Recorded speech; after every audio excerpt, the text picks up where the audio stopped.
नमस्ते दोस्तों, कैसे हैं आप। मैं Sujeet Kumar incredible IAS academy में आपका हार्दिक स्वागत करता हूं। दोस्तों, आज का ये सीरीज एनसीईआरटी का चल रहा है। इसमें कक्षा 6 का अध्याय नंबर 8 खुशहाल गांव और समृद्ध शहर। दोस्तों, ये एनसीईआरटी का सीरीज है। हो सकता है आपको पढ़ने में बोरिंग लग रहा हो, आपको समझने में बोरिंग लग रहा हो, या आपका पूरी तरीके से इंटरेस्ट इसमें नहीं हो। लेकिन याद रखिएगा, यही एनसीईआरटी आपको कभी ना कभी किसी न किसी दिन अगर कंटिन्यू मेहनत रहा तो आपको सिलेक्शन दिलवा देगा। बाकी धरती पे कोई नहीं दिलवा सकता है। फिर वही होगा जो सब लोगों के साथ हो रहा है। आए थे 2022 में, 23 कैसे गया, 24 कैसे गया और खड़ा है 2027। ऐसी जिंदगी में आपको ऐसा वक्त ना आए, इसके लिए ये सीरीज आपके लिए स्टार्ट किया हूं। बाकी सोचना आप ही को होगा। दोस्तों, जब भी हम एनसीईआरटी पढ़ाते हैं तो सबसे पहले आपको ले जाते हैं सबसे पीछे क्वेश्चन की तरफ, ताकि आपको आसान हो जाए एनसीईआरटी समझने में, सीखने में। खाली जगहों को भरो, इसको स्क्रीनशॉट ले लीजिएगा और फिर इसी को आप हमें टेलीग्राम में दे दीजिएगा। फिर वहां मैं कॉपी चेक करके आपको सेंड कर दूंगा।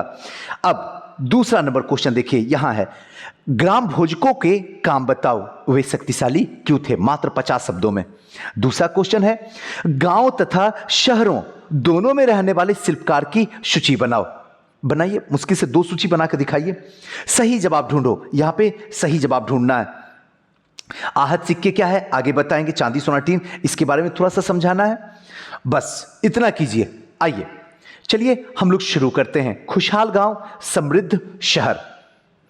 लोहार की दुकान पर प्रभाकर, लोहार का दुकान है, उस पर प्रभाकर जाता है। ध्यान से सुनिएगा। अगर ये सीरीज सुनने के लिए तैयार हो गए तो आपसे हाथ जोड़ के विनती, निवेदन है कि अब इस दुनिया का हर एक काम को स्टॉप कर दीजिए, स्टॉप।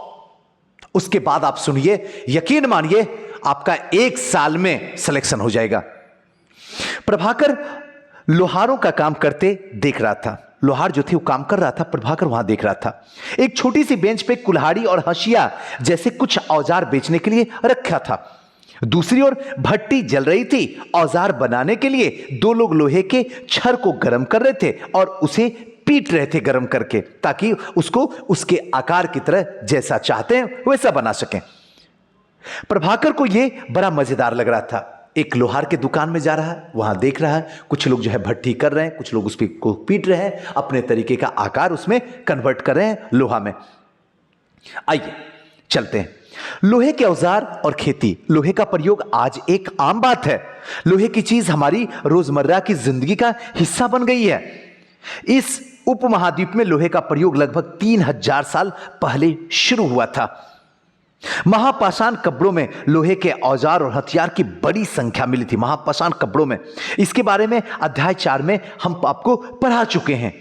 और लोहे की खोज जो है वो कब से होती है, तो उत्तर वैदिकाल। स्टार मार्क लिखिए और अपने डायरी में लिख लीजिए। मैप, पेन, डायरी तीनों मेरे सामने रख के इसको पढ़ना। आपसे हाथ जोड़ के विनती है, तब आपको मजा आएगा। अभी चल रहा था ऋग्वैदिक काल। जैसे ही ऋग्वैदिक काल अंतिम समय में पहुंचा, उसके बाद लोहे की खोज होती है, और लोहे की खोज होती है ऋग्वैदिक काल ही बदल के हो जाता है उत्तर वैदिक काल। लोहे की खोज उत्तर वैदिक काल शुरू। क्लियर हो गया। करीब 2500 वर्ष पहले लोहे के औजार के बढ़ते प्रयोग का प्रमाण मिलता है, आज से 2500 साल पहले, जिसमें जंगलों को साफ करने के लिए कुल्हाड़ी और जुताई के लिए हलों के फाल शामिल है। अध्याय 5 में तुमने पढ़ा लोहे के फाल के बारे में, और हमने आपको पढ़ाया भी था। यहां देखिए, फाल देख रहे हैं, इसको देखिए तो मजा आएगा ज्यादा पढ़ने में। थोड़ा सा यहां देख लेते हैं। औजारों की सूची में इन चित्रों के नाम चुनो। हंसिया, कुल्हाड़ी, सरसी, लोहे की ऐसी चीज की सूची बनाओ और इनका प्रयोग तुम जो रोज दिन करते हो उसका प्रयोग करो। देखिए, आज नहीं है ऐसा क्या, बताइए तो। कुल्हाड़ी, इसके अंदर जो है लकड़ी लग डाला होता, क्या इस तरीके से कचिया नहीं होता, नीचे में लकड़ी डाला होता, उससे काटा जाता है। चलिए, कृषि उत्पादन बढ़ाने के लिए उठाए गए कदम। सिंचाई। समृद्ध गांवों के बिना राजाओं तथा उनके राज्यों में बने रहना मुश्किल था। जिस तरह कृषि के विकास एवं नए औजार तथा रुपाई महत्वपूर्ण कदम थे, उसी तरह सिंचाई भी काफी उपयोगी साबित हुई। इस समय सिंचाई के लिए नहरें, कुएं, तालाब, कृत्रिम जलाशय बनाए गए। उस टाइम की कहानी चल रही थी जब लोहे का प्रयोग नहीं हुआ था, तो फिर लकड़ी के फाल बनाए जाते थे और उससे मिट्टी जो है पूरी तरीके से सिंचाई नहीं की जाती थी, अंदर तक नहीं जा पाती थी। फिर धीरे धीरे उत्तर वैदिक काल में लोहे का खोज होता है और लोहे का खोज मानो चारों तरफ से क्रांति फैला देती है। अब धीरे धीरे जो है सबसे ज्यादा जो वृद्धि देखने के लिए मिला जीवन के चारों क्षेत्र में, और वो जो क्षेत्र था आर्थिक। लोगों का व्यापार वाणिज्य बढ़ना शुरू हो गया, बाजार बढ़ना शुरू हो गया, सब कुछ शुरुआत हो गई लोहे के आने के बाद। इसी के साथ में सिंचाई, नहर, कुएं, तालाब, कृत्रिम जलाशय, इन सब भी धीरे धीरे लोहे की मदद से बनना शुरू हो गया। इन चार्ट में तुम्हें सिंचाई में आए परिवर्तन दिखाए गए हैं। खाली स्थानों को सही वाक्य भरो। पहले लोगों के द्वारा परिश्रम किया गया, किसानों को लाभ मिला क्योंकि अब वो उत्पादन जो है अनिश्चितताएं घट गई। अब उत्पादन की जो अनिश्चितताएं थी वो समाप्त हो गई। अब मतलब समाप्त क्या, धीरे धीरे कम हो गई। कर अदा करने के लिए किसानों को उत्पादन बढ़ाना था, जो कर देना था, जो लगान देना था, उसके लिए किसानों के अपने उत्पादन को बढ़ाना पड़ेगा। राजाओं ने सिंचाई की योजना बनाई और धन खर्च किया। राजा जो थे उस समय पता था लोगों को कि कृषि पे ही डिपेंडेंट है इकोनॉमी, और ऐसे कंडीशन में अगर कृषि आधारित अर्थव्यवस्था है तो आपको काम जो करना पड़ेगा वो सिंचाई पे करना पड़ेगा, जिससे कि ज्यादा से ज्यादा पैदावार हो सके। आइए, गांव में कौन रहते थे? आइए थोड़ा गांव की तरफ चलते हैं। आप लोग भी अपने गांव में ही हैं इस समय, जहां भी हैं हिंदुस्तान के, जो कोई भी छोटे से छोटे गांव से है, प्यारा सा गांव है। आइए थोड़ा गांव में चलते हैं। एक चीज आप ध्यान रखिएगा, जब भी मैं आपको एनसीईआरटी पढ़ाऊं, हिस्ट्री पढ़ाऊं, जिसको जिस समय में पढ़ा रहा हूं अपने आप को वहां रख दीजिए। इतिहास बच्चों का खेल हो जाएगा, इतिहास से मोहब्बत हो जाएगी। एक बार करके तो देखिए। गांव में कौन रहते थे? उपमहाद्वीप के दक्षिण तथा उत्तरी हिस्सा में अधिकांश गांव में कम से कम 3 तरीके के लोग रहते थे, 3 तरह के। तमिल क्षेत्र में बड़े भूस्वामी को बिल्लाल, साधारण हलवाओं को उनवार और भूमिहीन मजदूर को दास या केडेशियर और अधिमई कहलाते थे। और ये तीनों चीज इंपॉर्टेंट हो गया, नोट डाउन कर लीजिए। यूपीएससी में पूछता है, यूपीएससी में, बीपीएससी तो छोड़ दीजिए और अदर पीसीएस छोड़ दीजिए। अब ये चीज ध्यान रखिएगा, 3 तरीके के लोग गांव में निवास कर रहे हैं। लिख लीजिए, डायरी निकालिए और लिखिए। तमिल क्षेत्र में बड़े भूस्वामियों को, जो बड़े भूस्वामी होते थे, जमींदार होते थे, उनको बेल्लाल कहा जाता था। साधारण जो होते थे उनको हलवाहों कहा जाता था, हलवाहों को ही उनवार भी कहा जाता था। और भूमिहीन मजदूर जो होते थे, जिनके पास कोई भूमि नहीं होता था, उसको दास, केडेसियार और अधिमई कहलाते थे। हो गया, आपको मिल गया। इसी चीज को आप जाके मार्केट से खरीदते, दुनिया भर पैसा लगता है। देश के उत्तरी हिस्सा में गांव का प्रधान व्यक्ति जो होता था वो क्या कहलाता था? ग्राम भोजक कहलाता था। इंपॉर्टेंट है, नोट डाउन कर लीजिए। अक्सर एक ही परिवार के लोग इस पद पे कई पीढ़ी तक चलते थे, कई पीढ़ी तक। अनुवांशिक पद था अगर कहें एक लाइन में तो, यानी कि अगर हम राजा हैं तो हमारे बाद हमारा बेटा बनेगा, उसके बाद उसका बेटा, उसके बाद उसका बेटा, जीवन पर्यंत जो है हमारे परिवार ही बनता जाएगा। और यह पद जो होता था ग्राम भोजक का कहलाता था, गांव का प्रधान होता था। आइए, यानी कि उस पद को अनुवांशिक, देखिए अनुवांशिक लिखा हुआ, अनुवांशिक कहलाता था। ग्राम भोजक के पद को आमतौर पर गांव के सबसे बड़े भूस्वामी होते थे। ये नोट डाउन कर लीजिए, कीजिए नोट डाउन। एकदम आशकत मत कीजिए, वरना जिंदगी भी बहाना बना देगी आपकी सफलता में।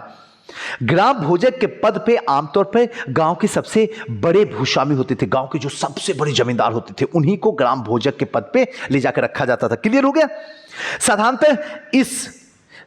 साधारणतः इनकी जमीन पर इनके दास और मजदूर जो होते थे वो काम करते थे। जो भूस्वामी होते थे, जो ग्राम भोजक होते थे या फिर जमींदार जो होते थे, इनकी जमीन पे जो काम करने वाले होते थे वो दास और मजदूर होते थे। याद रखिएगा। इसके अतिरिक्त प्रभावशाली होने के कारण प्रायः राजा भी कर वसूलने का काम इन्हीं को सौंप देते थे। व्यस्तता हो जाता था, इसके कारण जो है राजा जो है इन्हीं को कर वसूलने का काम दे दिया जाता था कि भाई तुम ही कर को वसूलो। ये न्यायाधीश का और कभी कभी पुलिस का भी काम करते थे। न्यायाधीश और पुलिस दोनों का काम करते थे कौन? ग्राम भोजक। ग्राम भोजकों के अलावा अन्य स्वतंत्र कृषक भी होते थे, जिन्हें क्या कहा जाता था? गृहपति कहते थे। याद रखिएगा, ग्राम जो भोजक होते थे, इनके अलावा अन्य स्वतंत्र कृषक, जरूरी नहीं कि जमींदार तो बहुत सारे होते थे, लेकिन ग्राम भोजक वही होता था जो जमींदार में सबसे अधिक अमीर होता था। इसके अतिरिक्त कुछ ऐसे स्त्री पुरुष थे जिनके पास अपनी जमीन नहीं होती थी। इनके इनमें दास कर्मकार आते थे जिनके पास अपनी जमीन होती नहीं था, जिन्हें दूसरों की जमीन पे काम करना अपनी जीविका चलाना पड़ता था। आज जो दिहाड़ी मजदूर आपके शहर में काम करते हैं, गांव में काम करते हैं, ये कौन है? कौन है ये लोग? ये लोग दास हैं, कर्मकार हैं, दिहाड़ी पे काम करते हैं, एक दिन पे काम करते हैं। उस समय भी ऐसा ही था। अब माइंड के अंदर जा रहा है ना, मजा आ रहा है एनसीईआरटी। अगर इस तरीके से पढ़ो ना तो एनसीईआरटी बड़े काम की चीज है, मजेदार चीज है। अधिकांश गांव में लोहार, कुम्हार, बढ़ई, बुनकर जैसे शिल्पकार होते थे। अधिकांश प्राचीनतम तमिल रचनाएं, आइए थोड़ा इस पे भी एक नजर डाल देते हैं, मजा आ जाए। तमिल की प्राचीनतम रचनाओं का संगम साहित्य कहा जाता, और संगम हम आपको पढ़ाएंगे ही पढ़ाएंगे। बिना संगम का तो संगम हो ही नहीं सकता। दक्षिण भारत में संगम तो चलेगा ही चलेगा। चोल, चालुक्य, पांड्य। हालांकि हो सकता है ये चीजें आपको नहीं समझ में आए, क्या सूजी सर कितनी दूर की बातें फेंक दी है। कोई बात नहीं, घबराइए नहीं, हम है ना। संगम साहित्य कहते थे। इनकी रचना करीब 2300 साल पहले की गई थी, आज से 2300 साल पहले। इन्हें संगम इसलिए कहा जाता था क्योंकि मदुरई के कवियों के सम्मेलन में इनका संकलन किया जाता था। बहुत सारे उस टाइम के सबसे प्राचीन, मतलब विद्वान, सबसे बड़े जो होते थे, उन सब का समावेश होता था, संकलन होता था, उनके द्वारा किया जाता था। गांव में रहने वाले जिन तमिल नामों का उल्लेख यहां पे किया गया है वे संगम साहित्य में पाए जाते हैं। क्लियर हो गया? अब कोई दिक्कत तो नहीं है? कई बार आप लोग कमेंट करते हैं, कमेंट नहीं ठीक करते हैं, आप कमियां बताइए, एकदम खुल के बताइए, भड़ास नहीं निकालिए मेरे ऊपर, उससे कोई फर्क नहीं मुझे पड़ने वाला। आप कमियां बताइए, हम बेस्ट करके देंगे, प्रॉमिस, दिल से प्रॉमिस। अगर भड़ास निकालिएगा तो हमको 2 मिनट भी नहीं लगेगा हमको आपको ब्लॉक करने में। चाह के भी दोबारा आप हमें कमेंट नहीं कर सकते हैं। आप कमियां बताइए, हम यहां बैठे हुए तैयार आपको सुधार करें। हाँ, एक बात आप बोलते हैं कि सुजी सर कुछ ऐसे शब्द होते हैं जिनका नहीं पता चल पाता इसका एक्चुअल में हिंदी मीनिंग क्या होता है। तो अगर ऐसा शब्द हो, हमारी कोशिश होती है हम सब बता देने का, लेकिन फिर भी अगर कुछ छूट जाती है तो आप कमेंट बॉक्स में कमेंट कीजिए, यहां पे मैं तुरंत वहां रिप्लाई कर दूंगा, एकदम प्रॉमिस। एनसीईआरटी के लिए पूरी तरीके से सतर्क हूं कि आपका रिजल्ट हो। नगर क्या कहती है? कहानियां, यात्रा, वृत्तांत, मूर्ति, कलाएं और पुरातत्व। आइए थोड़ा समझते हैं। तुमने जातक के बारे में सुना होगा। ये वो कहानियां हैं जो आम लोगों में प्रचलित होती है, जातक कहानियां, पुरानी कहानियां। बौद्ध भिक्षुओं में इनका संकलन किया गया है। एकदम इंपॉर्टेंट है जातक कथन। अरे किसी को पता नहीं है, 3 साल से बीपीएससी यूपीएससी की तैयारी कर रहा, सही बता रहा हूं, नहीं पता है लोगों को। आप कभी ट्राई कर लेना पूछ के, जातक कथा होता क्या है। यहां एक जातक कथा दी गई है जिनमें यह बताया गया कि एक निर्धन किस तरीके से धीरे धीरे धनी बन जाता। जो मोटिवेशनल कहानी सुनते हैं, एक राजा था, इसके 2 पत्नियां थीं। एक पत्नियां रात में उड़ रही थी, दूसरी पत्नियों से राजा को मोहब्बत थी। पहली पत्नियों से नफरत करता था। अचानक एक दिन जंगल में गया, पहली पत्नी ही उसकी जान बचाई। राजा ने एक सीख लिया। क्या है? जातक कथा है ये, जातक कथा ये लोग कहते हैं जो आपको मोटिवेट करते हैं। खैर, आइए एक निर्धन चतुराई। आइए थोड़ा सा निर्धन की चतुराई देखते हैं। एक निर्धन की चतुराई। एक शहर में एक गरीब युवक रहता था। उसके पास मरे चूहे के अलावा कुछ नहीं था। उसने उस चूहे के एक सिक्के में एक भोजनालय वाले बिल्ली को बेच दिया। एक सिक्के में एक भोजन जो बिल्ली को खिलाता उसको बेच दिया। फिर एक दिन बड़ी जोर से आंधी आई। राजा का बगीचा टूटी टहनियों के पत्तों से भर गया। उनका माली उसे साफ करने की बात से परेशान हो उठा। युवक ने माली से कहा, अगर लकड़ियों और पत्ते उसे मिल जाए तो बगीचा साफ कर सकता है। माली तुरंत मान गया। युवक के पास खेल रहे बच्चों को ये सब कहानी है, छोड़ दीजिए, ये कहानी जरूरत नहीं है, इसमें टाइम क्यों आपका बर्बाद करें हम। आइए प्राचीन नगरों के जीवन के बारे में हमें कुछ अन्य स्रोत का पता चलता है। प्राचीन नगरों के जो जीवन था उनके कुछ स्रोत का पता चलता है। शहरों, गांवों, फिर जंगलों के जीवन से जुड़ी घटनाओं को मूर्तिकार कलात्मक ढंग से उकेरता है। पहले लोग जंगलों में रहते थे, ध्यान से समझिएगा। जंगल से निकल के वही जंगल एक गांव में परिवर्तन हुआ। वही गांव धीरे धीरे शहर में परिवर्तन हुआ। वही शहर धीरे धीरे महानगर में परिवर्तन हुआ, जिसको आप मेट्रो आज कह रहे हैं। ऐसे ही तो परिवर्तन हुआ है। और मूर्तिकार इसको कलात्मक ढंग से उकेरा है, बनाया है। इन मूर्तियों की ऐसी इमारत की रेलिंग, खंभों, प्रवेश द्वारों से सजाया जहां लोग जो है आते थे। आइए देखिए ये वाला फिगर देखिए। नीचे जो है सांची की मूर्तिकला, आइए सांची की मूर्तिकला, यह मध्य प्रदेश स्थित सांची के स्तूप मूर्तिकला का नमूना है। सांची का मूर्तिकला, सांची कहां है ना, लोगों को नहीं पता है। 2 साल से बीपीएससी की तैयारी कर रहे हैं, सही बोल रहा हूं। और आप लोग को अगर पता नहीं है तो स्टार मार्क देकर लिख लीजिए, सांची मध्य प्रदेश में है। जीवन का एक दृश्य है। तुम अध्याय 11 में सांची के बारे में पढ़ोगे। जब अध्याय 11 में चलेंगे ना तो सांची पढ़ाएंगे। इन दीवारों को देखो, क्या वे ईंटों के बने हैं या फिर लकड़ियों या पत्थर से? क्या इसकी रेलिंग लकड़ी की बनी है? इन इमारतों के छत का थोड़ा सा वर्णन करो। आइए थोड़ा वर्णन करते हैं। हड़प्पा कालीन जल निकासी व्यवस्था कैसे भिन्न थी? देखिए यही है हड़प्पा कालीन जल व्यवस्था। थोड़ा देखिए, मजा आ जाएगा। इतिहास तो मोहब्बत की चीज है। एक बार इश्क हो जाए ना तो ना आप इतिहास को छोड़ सकते हैं, ना इतिहास आपको छोड़ सकता है। ये बड़ी गंदी बीमारी है। बस दर्द और प्रॉब्लम ये है ना, इश्क ही नहीं हो पाती है इतिहास से। एक बार हो जाए फिर मजा आ जाएगा। और मेरी उम्मीद है मैं आपको जरूर इश्क करवाऊंगा। अध्याय 5 में वर्णित अनेक शहर महाजनपदों की राजधानी, जैसे तुमने पढ़ा है, मैंने बताया हूं महाजनपद। और कितने महाजनपद बिहार में थे? फिर से कमेंट करके एक बार और पूछा हूं क्वेश्चन, एक बार और बताइए। टोटल 16 महाजनपद थे। 3 महाजनपद बिहार में थे। कौन कौन थे? उनकी राजधानी कहां थी? जरा कमेंट बॉक्स में कीजिएगा, मैं इंतजार करूंगा आपके आंसर का। पर कोटों से घिरे होते थे, जैसा कि तुम ऊपर के चित्रों में देख रहे हो। अनेक शहरों में वलय कूप मिले हैं। ये वलय कूप जो होते थे, ये गुसल खाने, नाली या कूड़ेदान में प्रयुक्त होते थे। प्रायः ये वलय कुल लोगों के घरों में होते थे। महलों, बाजारों, आमजनों में अवशेष बहुत कम मिले हैं। संभवतः लकड़ी, मिट्टी या कच्ची ईंटों के छप्पर से बने होने के कारण ये ज्यादा समय तक टिक नहीं पाए हों। भविष्य में पुरातत्वविद ने इनकी खोज कर सकते हैं। प्राचीन शहरों के बारे में वहां के एक नाविक तथा यात्रियों के विवरण का पता चलता है। ऐसा ही एक विस्तृत विवरण किसी अज्ञात यूनानी नाविकों का है, जहां से हमें पता चलता है कि उस टाइम में लोग थे कैसे। क्लियर है? आइए थोड़ा सा समझते हैं आगे। चलिए कहानी क्या, आइए। आहत सिक्के, थोड़ा सा आहत सिक्के, इसको आपको समझा देते हैं। आहत सिक्के को, आहत सिक्के सामान्यतः आयताकार और कभी कभी वर्गाकार या फिर गोलाकार होते थे। नोट डाउन कर लीजिए स्टार मार्क डाल के। आहत सिक्के आयताकार होते थे, लेकिन कभी वर्गाकार भी और कभी गोलाकार भी होते थे।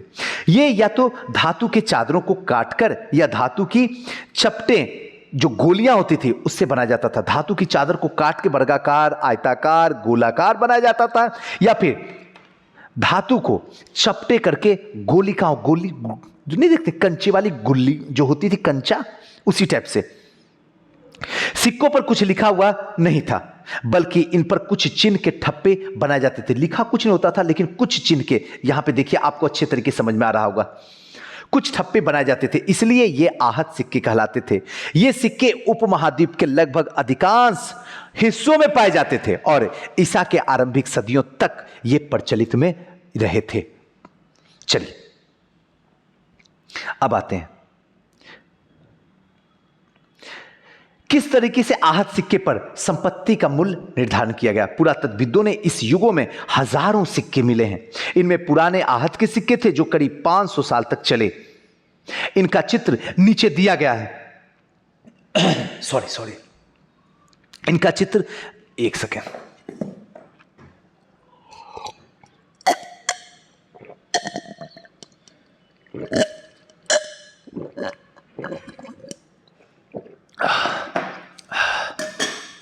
सॉरी, गर्मी बहुत ज़्यादा है, बहुत एक्सेस गर्मी अभी इस समय हो रहा है, लेकिन फिर भी बस आपका प्यार आपके पास लेके आता। आइए, 500 साल तक चले। इन चित्रों को नीचे दिया गया है। चांदी या तांबे के सिक्के के विभिन्न आकृतियों के आहत करके बनाए जाने के कारण इन्हें आहत सिक्का कहा जाता था। उसके ऊपर कोई ना कोई छाप छोड़ दिया जाता था।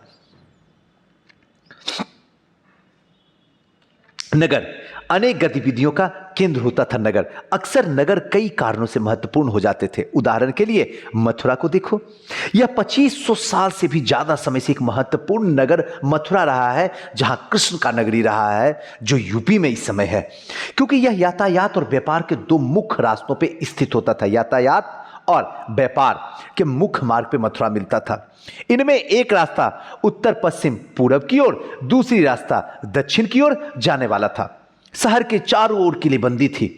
इसमें अनेक मंदिर थे। आसपास के किसान पशुपालक शहर में रहने वाले के लिए भोजन जुटाते थे।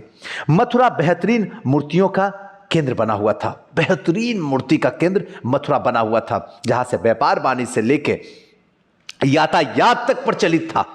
लगभग 2000 साल पहले मथुरा कुषाणों की दूसरी राजधानी हुई करती थी।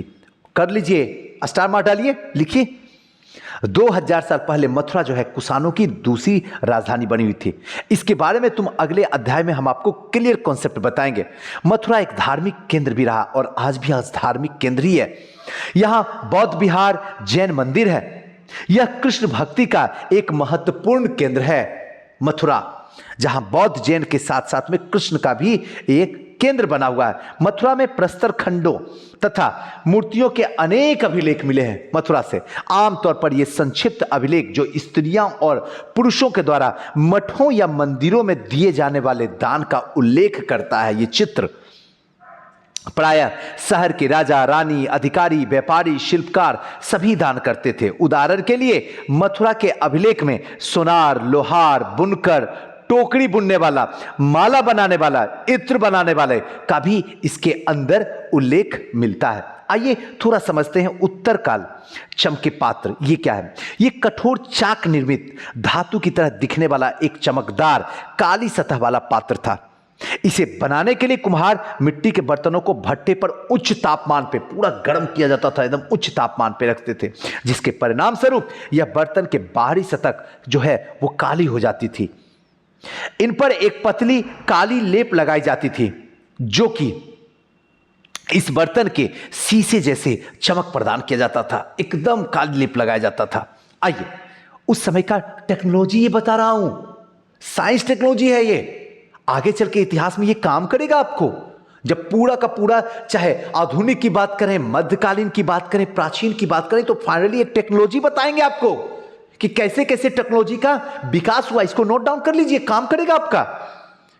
पूरा स्थलों में शिल्पों के नमूने मिले हैं।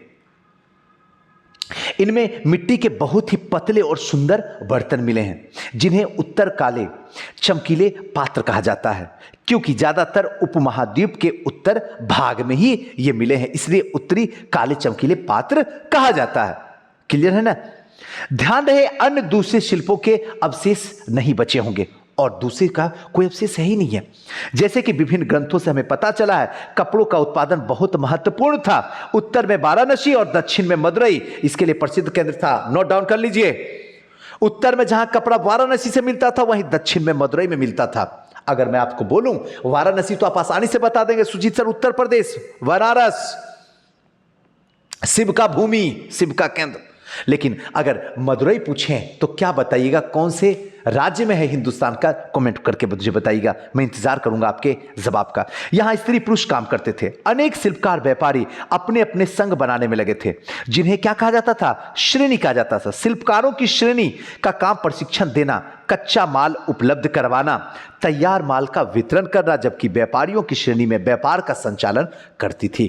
श्रेणियां बैंक के रूप में काम करती थी। जो श्रेणी होती थी बैंक के रूप में काम करती थी, जहां लोग का पैसा जमा रखते थे और इससे धन निवेश लाभ के लिए किया जाता था, जिससे मिले लाभ के कुछ हिस्से जमा करवाने वाले लौटा दिया जाता था, फिर मठ के धार्मिक संस्थाओं को दिया। कहने का मतलब जो पैसा होता था उसको अच्छे तरीके से अच्छे कामों में लगाया जाता था, और यहां जो श्रेणी होते थे वही बैंक का काम करते थे। धन को अलग अलग चीजों में लगाया जाता था और उससे जो लाभ मिलता था उसके कुछ हिस्सा को जमा कर लिया जाता था और बाकी हिस्सा धार्मिक संस्थाओं को दान में दे दिया जाता था। क्लियर हो गया ना। आइए सूक्ष्म निरीक्षण अरिकामेडु। आइए सूक्ष्म निरीक्षण अरिकामेडु में आइए थोड़ा चलते हैं। अरिकामेडु जो कि पुडुचेरी में है, पुराना नाम है पुडुचेरी का ही। पहले पांडिचेरी था, पुडुचेरी हो गया, उसी का नाम पुराना है अरिकामेडु। नोट डाउन कर लीजिए तो स्टार मार्क के, फिर आप भूल जाइएगा, फिर कहेगा सुजी सर नहीं पता है। रोम के बारे में दी जानकारी पढ़ो। लगभग 2200 से 1900 साल पहले अरिकामेडु का पतन था। यहां दूर दूर से जहाज का सामान उतारे जाते थे। यहां ईंटों का बना एक ढांचा मिला जो संभवतः गोदाम रहा होगा। यह भूमध्य सागरीय क्षेत्र का एम्फोरा जैसे पात्र मिले हैं। इनमें शराब या तेल जैसे तरल पदार्थ रखे जा सकते हैं, जिनमें दोनों तरफ से पकड़ने के हाथ लगे हुए, जो पकड़ सकते, जिसे जग को पकड़ते हैं। साथ ही यहां एरेटाइन जैसे मुहर लाल चमकदार बर्तन भी मिले हैं। इन्हें इटली के एक शहर के नाम से एरेटाइन पात्र का नाम जाना जाता है, जिसे मुहर लगे सांचे पे गीली चिकनी मिट्टी से दबाकर बनाया जाता है। ऐसे बर्तन भी मिले हैं जिनका डिजाइन तो रोम का था, किंतु ये यहीं पे बनाए जाते थे। यहां रोमन लैंप, शीशे के बर्तन, रत्न भी मिले हैं। साथ ही छोटे छोटे कुंड मिले हैं जो संभवतः कपड़ों की रंगाई के पात्र रहे होंगे। यहां शीशे और अर्ध बहुमूल्य पत्थरों के मनके भी बनाने के साथ में, मल के मतलब मोतियों के माले। आइए थोड़ा समझा देते हैं। यहां पे अरिकामेडू पुडुचेरी, थोड़ा सा रोम के बारे में जानकारी को पढ़ना है। अरिकामेडू एक पतन था। अरिकामेडू जो था वो एक पतन था जहाँ पे क्या है, जहाज का, नाव का आना जाना लगा होता था, व्यापार वाणिज्य किया जाता था समुद्री क्षेत्र में। यहाँ दूर दूर से जो है जहाज पे सामान आते थे, उतारे जाते थे। साथ साथ में यहाँ पे एक चीज और ध्यान रखना है कि यहाँ शराब और तेल के जैसे पदार्थ का बोतल लगा था, जिसमें दोनों तरफ से हाथ लगा होता था। इसके साथ साथ में यहाँ पे कुछ मोहरे लाल चमकदार बर्तन भी मिले हैं। साथ साथ में इस शहर का नाम जो है एरेटाइन पात्र के नाम से ही जाना जाता था। और बहुत सारे बर्तन मिले हैं जिसका डिजाइन तो रोम का लगता है कि रोम ने डिजाइन दिया है, परंतु ये बनते जो थे वो यहीं पे बनते थे। आइए थोड़ा सा समझते हैं अन्यत्र। अब क्या है, रोम को ढूंढो। आइए रोम ढूंढते हैं। यूरोप का सबसे पुराना शहर में से एक रोम है, जिसका विकास लगभग तभी हुआ था जब गंगा के मैदान में शहर बस रहे थे। उस समय विकास हो रहा था रोम में। रोम एक बहुत बड़ा साम्राज्य की राजधानी थी। यह यूरोप, उत्तरी अफ्रीका, पश्चिमी एशिया तक फैला हुआ साम्राज्य था। इसका सबसे महत्वपूर्ण शासक में से एक ऑगस्टस ने करीब 2000 साल पहले अपना शासन किया था। इसने कहा था रोम ईंटों का शहर था, जिसे मैंने संगमरमर का बना दिया। ईंटों का शहर रोम जो था उसको एक सेकंड सॉरी,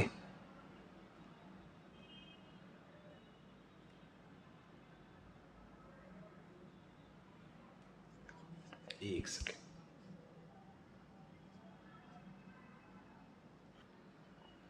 हाँ, अगस्टस ने इसके बाद शासकों के कई मंदिर, महल भी बनवाया, जहां ईंट से कन्वर्ट करके संगमरमर बनवाया, वहीं कई मंदिर भी बनवाया।